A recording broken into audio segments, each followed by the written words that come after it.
He had his gun, so he just swung it open. I start to notice that, the atmosphere feels a little bit weird.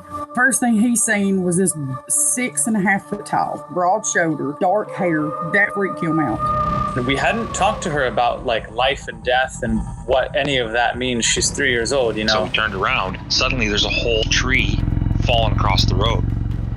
And she was describing to us that, there was a deceased person that she could see visually.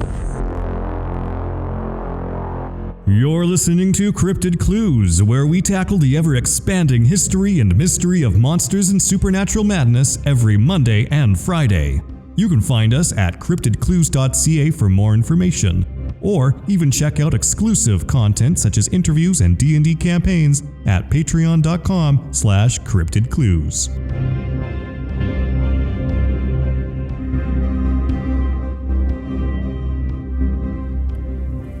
Hey everyone, welcome to this episode of Cryptid Clues, Campfire Clues. I am your host Taylor, and today we got a ton of Bigfoot stuff we're going to be diving into. But before we get into that, a couple of plugs. You can find us on our website, CryptidClues.ca, our social media channels, Twitter, YouTube, and Facebook, as well as our Patreon where you can get ad-free early episodes. You can also say hi or send us an email at CryptidClues@gmail.com. But without further ado, let's get into this. So our first multitude of sightings comes from an individual I spoke to recently, and now I'm going to basically quote the experience word for word. And I quote, "My Sasquatch sighting. For some context, I'm 21 male and was about 18 at the time of the sighting. In looking at working in ecology and wildlife management for indigenous nations, I'm an avid hunter and fisherman and grew up on a ranch in southern Alberta. I've seen a lot of things. This was a first. I currently live in Port Coquitlam, which is not far from Harrison Lake. Harrison Lake is commonly known as the Sasquatch hotspot of North America, and as such, there's been many sightings in this area of British Columbia. It was March 17th, 2020, at around 8 a.m., and I was out for a drive from Port Coquitlam to Manning Provincial Park. I decided to take a small detour near Stave Lake, a slightly smaller lake not too far from Harrison, and the power center dam beside it. I was driving alongside the floodplains on the way up, and I slowed down when I saw what looked like a bear sitting down, eating grass. We don't have grizzlies in the area and haven't for decades, but I could see the usual silver-tipped look they usually have. We only have black bears, so I was curious. I stopped the car, sat on the hood, and watched it for a little bit. Grabbed a pair of binoculars and looked at it from about 100 meters off. It wasn't a grizzly. It stood up, turned its whole body around, and looked at me. The proportions were off. Arms were too long, torso too wide. It had no neck, and the head looked similar to a gorilla's, but not quite. It had these large eyes and a wide nose, sort of like a person's, but again, not quite. I got in my car and got out of there immediately, but if I had to guess, it was about 7.5, 8 feet tall, 3.5, 4 feet wide, and probably about 600 pounds or so. I've told my grandmother about it and have mentioned it in 1 or 2 Sasquatch groups, but that's about all. I've done a trace sketch over an existing piece of Sasquatch art I'd found to replicate what I saw and can show the location of the floodplains." End quote. This sketch I'm actually going to post on our blog on our website so you can actually see and reference part of this encounter. Now I followed up a little bit more, and this gentleman also shared experiences his grandfather actually went through as well. And I quote, "First one was in the late 60s. Apparently they were fighting a pretty nasty brush blaze that went from open grassland to dense forest. He was cutting a fire break at the start of the forest to keep it from jumping with his crew at about 5 in the morning. Come 5:30, he saw something run like hell, on 2 legs with something under its arm. Through the smoke on the grassland side, it hit the fire break, bolted into the clearing, and disappeared into the trees. One of the workers closer to it said it was carrying a deer, and that it was a Sasquatch. Everyone kept working, and eventually the fire got put out. He always said they couldn't get track casts, and that he really regretted that. Second was him out hunting with a buddy from his crew in the mid-70s. He said he was out just after the start of shooting light, bugling for elk. Said he saw what looked like a man walk down the ridge from about 800 meters to 400 meters off. He quickly realized it wasn't a fellow hunter when it hit the bottom of the small valley and it looked up his way. It was massive. Apparently 9.5 feet tall was his guess. Black fur, lean and lanky, like Wilt Chamberlain, but heavier, he used to say. Then it just ran off, sprinted, full speed into a stand of trees. End quote. I always love when we get encounters and we can talk about experiences that happened in those earlier days, because so many of our family members and relatives that would have been more immersed in the woods because technology wasn't a prominent thing back then. So people were out, they were hiking, they were hunting, they were exploring the wilderness, and these things were much more frequent back then. And a lot of these stories, I feel like they die with our relatives, and it's such a shame. And do I blame them? No, because the amount of ridicule and the notions and the looks you get, you be written off basically from society. So they keep these to themselves. They don't share these experiences. Sometimes, again, not even with family, or family just disregards them too. And it's just such a shame. Such a shame, because there's so much evidence and information we can learn by listening to our older relatives that have experienced these things. Now, I wanted to speak more to the Harrison area. Being only a matter of hours away by car myself from where I currently reside, I've been there a few times, unfortunately mostly just as a passerby. However, should you stick around and enjoy the sights and the location, you can venture into their local Sasquatch museum, where you see castings of huge footprints and a variety of other purchasable knickknacks all Sasquatch related. Now, like it was mentioned before, Harrison is a significant Bigfoot sighting spot, and once you look at the map between both Harrison Lake and Stave Lake, it's complete wilderness.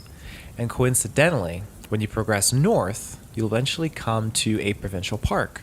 Granted, it's a little more west than directly north, but following the bearing of Harrison Lake at that tip, it'll send you on your way into this park. And it's the parks that I feel have the most prominent things occurring. It's something I've done a few episodes on: locations, national parks, again, underground highways connecting these national parks. But particularly in this one instance, back in 2014, there's a video recording of a possible Sasquatch sighting near Squamish, British Columbia. Now, this was published on local news media websites. The video basically shows a black dot-like figure progressing up a slope of a mountain that's covered in snow. You can clearly tell in the video that this thing is mobile and moving up the mountain, with suggestions of it being a bear walking upright or a straight-up staged scenario. Regardless, I don't think it is staged, and as for it being a bear, I think it's just as unlikely. But I wanted to mention this encounter. Again, actually the footage is available online as well, by the way, if you want to view it for yourself. And I will toss it into our blog additionally, but I digress. This encounter, though, it takes place along the Tantalus mountain range in British Columbia. And of course, of all the mountain ranges that we have, this one happens to be next to none other than Mount Garibaldi. And Mount Garibaldi is, of course, associated with the provincial park I mentioned prior, the Garibaldi Provincial Park. So now we have another case surrounding this provincial park's border of a Sasquatch sighting. Now, I can only guess what might happen should one venture further inwards towards more densely wooded areas of this park. However, to conclude this part of the episode, again, along the furthest edges beyond this provincial park and east of Harrison Hot Springs is a community of Ruby Creek, where a young girl was playing outside in the garden, and all of a sudden, an ape-like creature had reportedly approached her. According to the local papers at the time, the girl had screamed out for help, and her mother came running over, spotted this creature, just in time, though, to grab her daughter and dart towards a nearby bush with her other children. The papers reported this as being a huge bear that left behind paw prints the size of a newborn baby with 5 feet between strides. And so began a plethora of Bigfoot sightings in the Ruby Creek area. These occurred prominently throughout the 1940s and 1950s. And before we continue on, I'm just going to jump to a quick ad break and we will be right back. And we're back. So, Following up on the location of Port Coquitlam, I spoke to someone who encountered an interesting, maybe not Bigfoot sighting, well, no sighting, maybe not Bigfoot related, but it's still intriguing of a situation nonetheless that could very well be attached to it. And I quote, "North of Lytton, about 40 minutes from Lillooet, I noticed something strange. A deer that had probably been dead for 2 days, maybe less due to desiccation of the roughly 35 degrees Celsius heat, on the side of the road. Not really a strange occurrence, but I gave it a look. I walk over to it and this thing was mangled. Wasn't a ton of meat left, but whatever hunted it and ate it absolutely rearranged it. No claw or bite marks, and no back legs, like no spine past the end of the rib cage. Broken neck, gutted like a fish. Here's the weird part though. This thing got dragged from the open roadside where it looks like it died, blood spatter, possible signs of a struggle, to the tall grass across the road. The grass is tamped down around the kill, dried blood splattered everywhere. It doesn't rain much in the canyon, like at all. I quickly decided to leave. Might have been a Sasquatch, maybe not, but that's strange as hell to me. Still want to figure that out." End quote.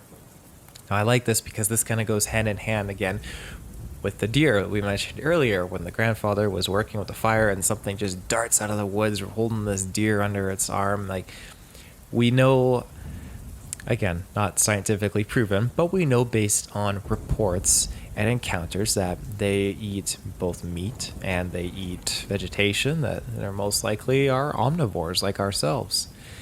And deer seem to be the prominent source of food for these things. Now, when you look at something like this, it sounds like it's a true horror movie kind of setting, with this thing totally be just debacled apart and rearranged. Doesn't sound like a pleasant sight to see, but there is something peculiar going on with that. And again, people do dump things around, but if you take a close analysis of the area, obviously they couldn't detect any footprints, but you can see where the ground is trampled. Looks like a struggle.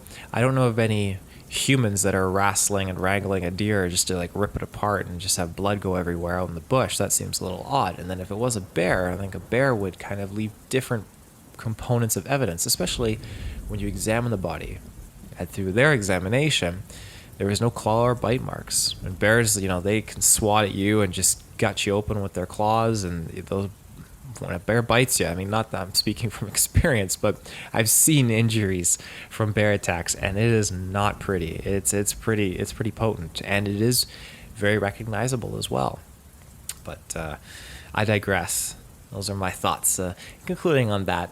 Moving on, however, to our next encounter. This one is interesting. I really, really appreciate this submission here. And I quote, "I didn't become interested in Bigfoot until a little over a year ago while camping in Cascade, Idaho. I'm originally from Houston, and to be honest, I didn't really grow up hearing much about Bigfoot. The extent of my knowledge of Bigfoot is that it was just a large, mythical, hairy man in the woods who leaves giant footprints everywhere. Excuse my ignorance, but I was just never into the lore, nor did I ever hear much about it in Houston. I was new to the Pacific Northwest when this incident happened. Anyway, back to the camping trip. It was near Warm Lake. It was past 2 in the morning. My husband and the couple we went on the trip with had fallen asleep. I couldn't sleep and wanted to look the moonlight over the water. I walked the short path through the trees and saw the moonlight over the lake expanding in front of me. There was an old wooden picnic table right by the water overlooking the lake. I sat on top of it, pulled out my headphones, and started gazing onto the lake. That's when I saw it. On the other side of the lake, I saw someone or something standing in the shallow water, with the water reaching its shins. It was standing on 2 legs. I could only see the outline of it, but I remember thinking it looked too big to be a person. I didn't know what it was. I wanted to take a picture, but when I looked down to turn on my phone and access my camera, the screen illuminated my face. I looked up and saw whatever it was running back into the trees, on 2 legs. It had long arms, and I remember thinking it looked like a primate. I was frightened at this point, and I went back to the tent and kept turning back to the lake, expecting to see the thing again, but I didn't. Keep in mind, I'm originally from Houston. I'm a city boy through and through. My husband was born and raised in Idaho, which which is why my friends and husband all got a good laugh at breakfast when I asked, I know we have bears and moose up here, but are there big apes in the woods too? Everyone roared into laughter. No, not unless you saw Bigfoot. I didn't laugh. End quote. Now I will say, while being down south certainly has no shortage of strange occurrences and encounters like aliens and again, other forms of Bigfoot that exist over there, Idaho is like the tip of tips for the Pacific Northwest. I don't mean like that's the tip of the Pacific Northwest. I mean it's like the tip entering into the Pacific Northwest. Beyond that, towards Oregon and British Columbia, that's when you begin to really enter the realm of Sasquatch, that staple Sasquatch that everyone's so used to seeing. There is a gentleman by the name, however, of Thomas Steenberg. He's heavily invested into the Bigfoot topic, and I was once reading an article he was highlighted in, and he mentioned two very humbling things that really stuck with me. And I quote, I guarantee you, when you enter the woods, you are always being watched. He fingers the pipe at his breast pocket. There are eyes here, and they are on you. End quote. Now, this awesome statement, without a doubt, I believe. It's as though someone enters your home. Chances are you always have your eyes on them if they're a complete stranger. You know, you don't trust them. And when you look at the Pacific Northwest, in general, that's all of Bigfoot's home. And when we go into the woods, we go in with this mindset that we're going to be leaving. It's the same as if we go to a friend's house. We go in with the mindset that we're going to be leaving at the end of the day, and we go back to our own home. The woods are no different. That also applies when you go out camping. You go out there and you go out camping for a few days or a week, and eventually you're just going to leave, pack up, and go home. And we always treat it as if we are visitors. Now, if you were to go out there and you immerse yourself as if you are there to stay, you're going to start noticing some very interesting things that unfold. But I digress. The other thing he mentioned as well was, and I quote, never go anywhere without a camera handy in British Columbia. You never know what you might see at the side of the road. End quote. And that, my friends, could not be more accurate. But finally, to close us out, we got one more encounter here from a gentleman that actually had gone out camping. And as he puts it, he had pulled in late to his campground when all of a sudden his truck actually started to shake. At this point, he could actually see fingers grasping at his window. All he did was hold on tight and waited for it to eventually pass, which it did. At that point, he then looked out his rear window and he could see this huge upright figure walking away from his truck.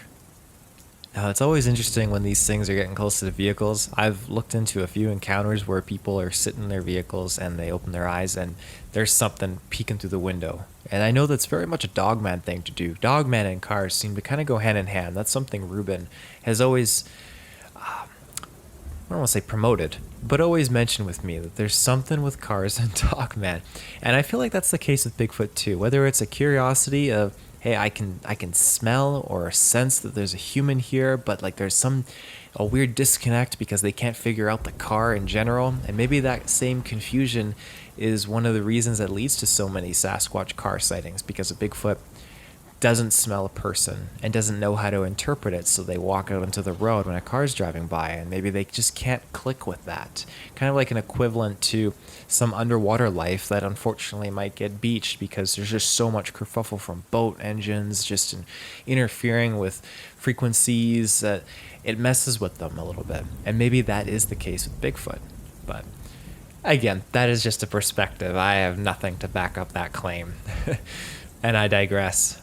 That is it for today's episode. I hope you enjoyed all of our Bigfoot content we got into. We'll be back next week. In the coming weeks here, we have, I'm not sure which order this is going to release, but Ruben will be doing a solo episode. Can't wait to get that on the main feeds. And then we have our preview of episode 2 of Haunt of the Grassman, which will drop on our main feeds because there's just such a great story. We wanted to keep sharing that adventure with you. And then the remainder of part 2 and the following episodes will be releasing on our Patreon. But without further ado, that is it. You can find this information on our blog for this episode. CryptidClues.ca is our website, social media channels, Twitter, YouTube, and Facebook, as well as our Patreon. We get ad-free early episodes there. And be sure to send us an email if you want to say hi, cryptidclues@gmail.com. So until next time, everyone, take care and stay safe.